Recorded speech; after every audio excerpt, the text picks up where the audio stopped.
Hey there, everyone. Gerson here from MSP Sabre. Today, Brian Hoppy is joining us. The topic we're talking about is escape the operations trap. Why most MSPs fail at scaling. Brian, how are you today? I'm doing great, Gerson. Thanks so much for having me on. Really excited to join you today and talk through how do we get ourselves out of the ops, especially if that's not where we want to be. Yeah. I think we were talking about this earlier. This topic really hits home for me because I spent way too much time in operations. I Mhm. started my MSP 2001. It was kind of right after the dot-com bubble. And I gotta tell you, I'll be honest with you, I'm sort of proud and ashamed about this, and I'll tell you what the part I'm ashamed of is. From 2001 to about 2013, I pretty much had a job. I had 1, maybe 2 employees and my business partner, but that's pretty much it. And it was really between 2013 and 2020 that I really started to really see myself moving out of that operational role and was able to really start focusing on growth, and for me, that meant sales. Mhm. So 13 years was really just a job. I really grew my MSP in those last 7 years. Yeah. And I think it was a comfortable space for me to stay in. I think my whole career prior to starting the company was really in technology. So being in the office staring at a screen was kind of what I'm used to. You start telling me, hey, you should start calling people and go out and have meetings with people, especially in the New York City market where people are really colorful about telling you not to bother them. Right. Right? I can Um, imagine. Yeah. yeah, they're not the friendly people up in Toronto. It's a tough market, but I realized that I had gotten to a point with the business after so many years. I'm like, I got to get out of this. And for me, really, it was just a desire to grow. At that point, I had already survived that last recession that ended around 2010 and really started latching onto the MSP sort of framework and all the interesting things that were coming around it. So Right. that's really kind of what drove me. Fortunately, I also had a business partner that really enjoyed the operation side much more Okay. than I did. So it was a transition. But I mean, what's keeping a lot of MSP owners, just from your experience and the coaching that you're doing, what's kind of keeping them trapped in the operation side? I work with a number of MSP owners, and it's a common issue, right? Because most everybody started as a technologist, right? The desire to be in the technology is usually very strong. And so kind of starting to separate that is a challenge, right? So most every MSP that I've seen that doesn't start with a really strong sales focus kind of tends to stall at some point, and usually it's maybe around that $1 million mark. You can kind of grow it to that just from referrals or people that you've known and that kind of a thing. But then the growth kind of tends to stall because the owner is really inward facing and not outward facing.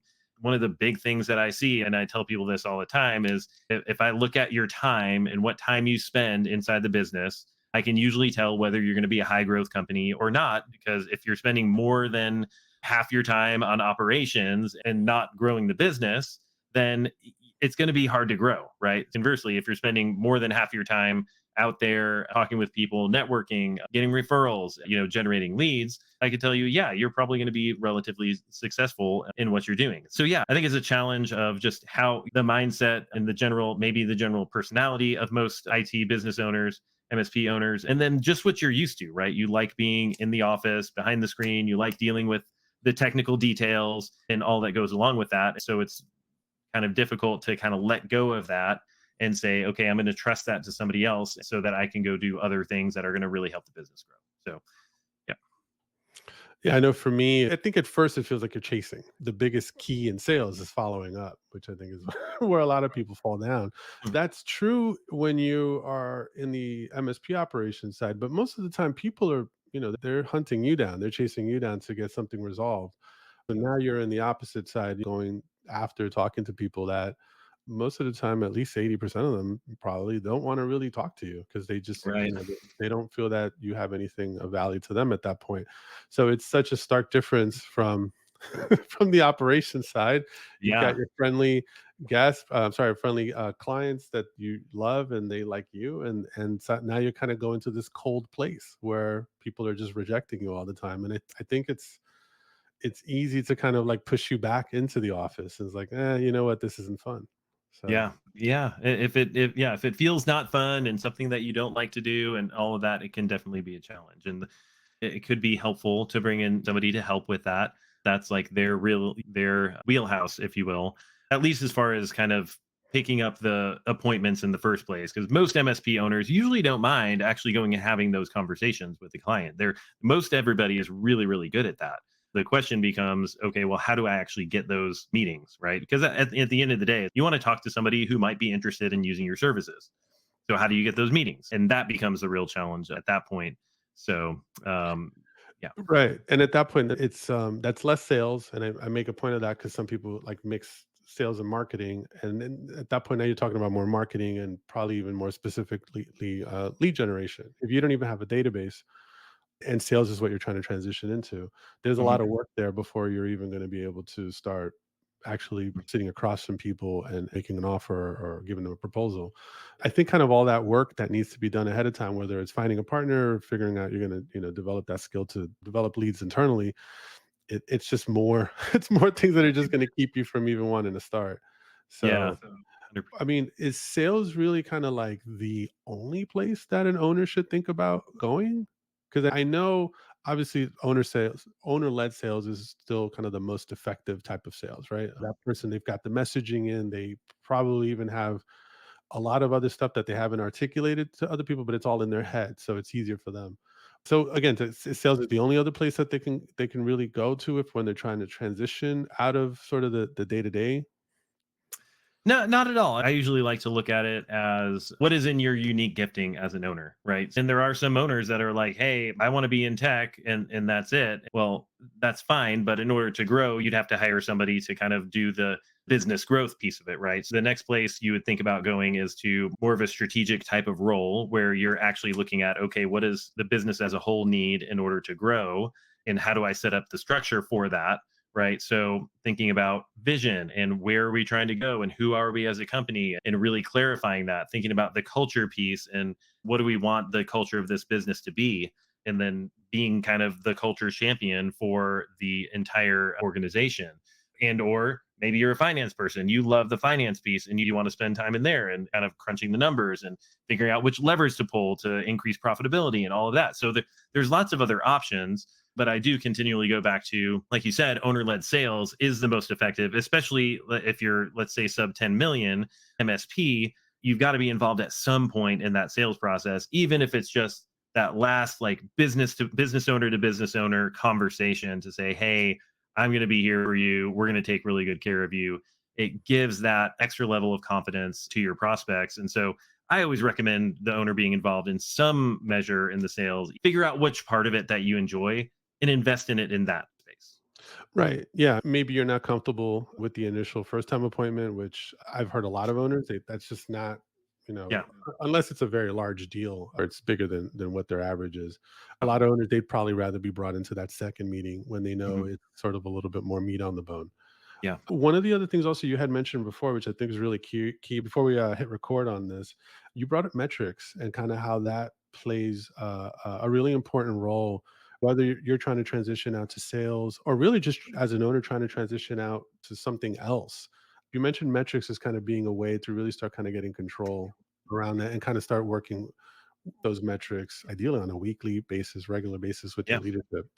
Yeah, absolutely. So definitely a key of knowing metrics to allow yourself to get freed up from being into it, being in it every single day, right? So the idea there is I want to know what are the things that if I were gone, just if I were on an island somewhere, what are the things, the key pieces of information I would need to know that my business is or how my business is doing.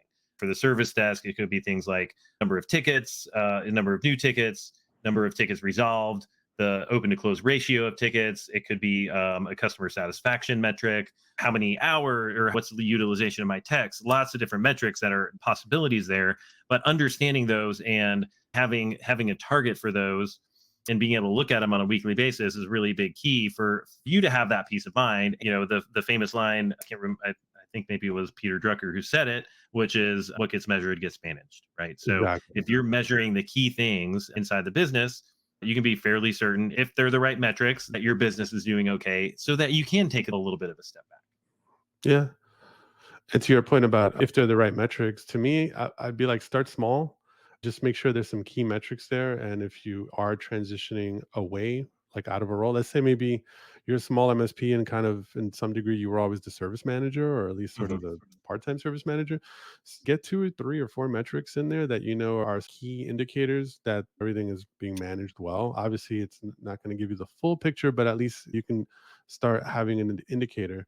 And then over time, evolve those metrics. Because I know for us, we kind of did things backwards a little bit. We started hiring some people for leadership roles, and then shortly afterwards, we really started sort of building on our dashboards and really showing those people in the leadership team what were the metrics that they were responsible for. We laid out the metrics for each of the categories that we were reviewing every week, and we put someone's initials. Sometimes it would be more than one person, but the point is like there was a clear ownership of like whose numbers were what, and when we went through the call every week, those are your numbers, right? So whether it's Absolutely. sales or service manager or whatever it is, at some point I was overseeing all the billing and finance. So I wanted to know like how much is past due for 30 days? What are our collections looking like?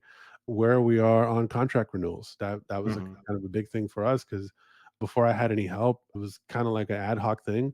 But now I want to know that it's being managed well, not an ad hoc thing like I was doing it. Let's put a metric and make little notes if you have to every week. But the point is that you start having an indication of like what's going on, and Yeah.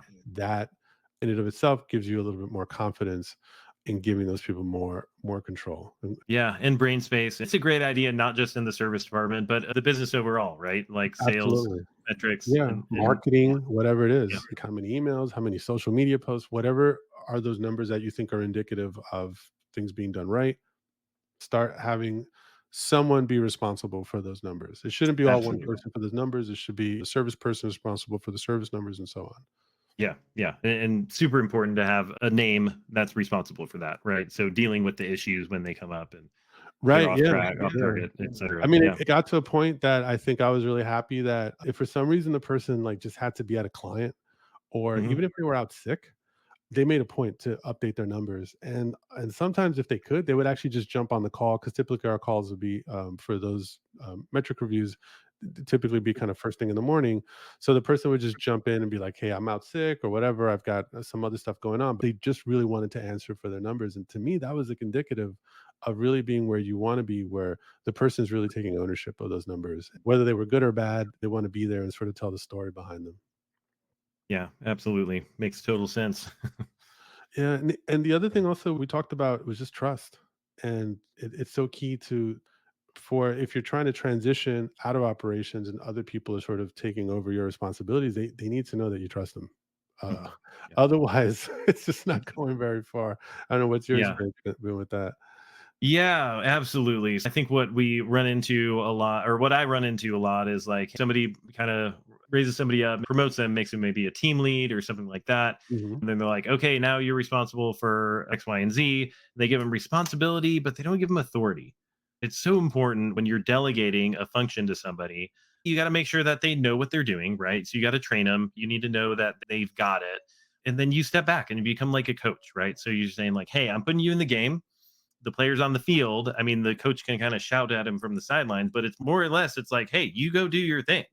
And then afterwards, we're going to look at it. We're going to look at your performance. We're going to watch the tape, whatever. And we're going to say, hey, where do we need to adjust? And that's okay. So I think it's super important to not only delegate a task, but say, hey, I'm giving you authority for this. And then we'll talk about it. We'll evaluate on a regular basis and see what needs improvement and all that. But it's okay to fail. And that's the way that you learn. That really shows somebody that you trust them to do the task that's set out. And that sets them up for success. I think that's so key. And just for me personally, I've seen a lot of people that's really what's kind of kept them from kind of getting to that next level. Mhm. And unfortunately, 'cause sometimes they feel stuck, but they don't realize they're sort of putting the weight on their own lap by keeping all those responsibilities like right Yeah. there. Yeah. And it's just like, you know what? The truth is, another person might not do that task as well as you can. Right. But the fact of it is, you have to consider like a how valuable that task is. It's like even if someone could kind of get it to 80 or 90% of what you get, Yeah. that's golden. Like that's Yeah. that's what you need. 80 Not 20 80-20 rule. Absolutely. exactly, exactly. So yeah, super, super important to know. I mean, at the end of the day, it's about letting go, right? And if you're having trouble growing as an MSP, and you're the owner, the main leader, the hard truth is it's your fault. Nobody likes to hear that, right? But the buck stops with you. You are ultimately responsible, and the system that you've set up is working perfectly for how it's set up, right? So the results you're getting are based exactly on how you've set up your business and your skill as a leader as it is right now. And the only way to change it is to change yourself. That's the hard truth that most people don't want to hear, but I'm sorry to be the bearer of bad news, if you will. If you have an ugly baby, I've got to tell you, right? So I'm just kidding. Yeah. So But I think, I think that that is so important. I think we could probably wrap up there. It's really just kinda letting go. At the yeah, end of the day, it's just really it's all head trash. You started a business, maybe you're still in the first decade or first 5 years of your business. I think you just have to admit at some point you do want to transition. You started a business because you kind of wanted more. With that, you should just kind of want to start letting go of whatever roles that you've established and finding a place for someone else to take over those roles so you can kind of continue growing and scaling because yeah, we all know about if you're not growing then you're stagnating. yeah, yeah. If you're not growing, you're dying, right? So yeah, Yeah, absolutely. that's even a clearer point. Yeah. Yeah, yeah. There you go. So great. Well, thanks so much. This has been a great conversation. I really appreciate it. Thank you as well, Brian. Yeah, thanks for joining. Absolutely.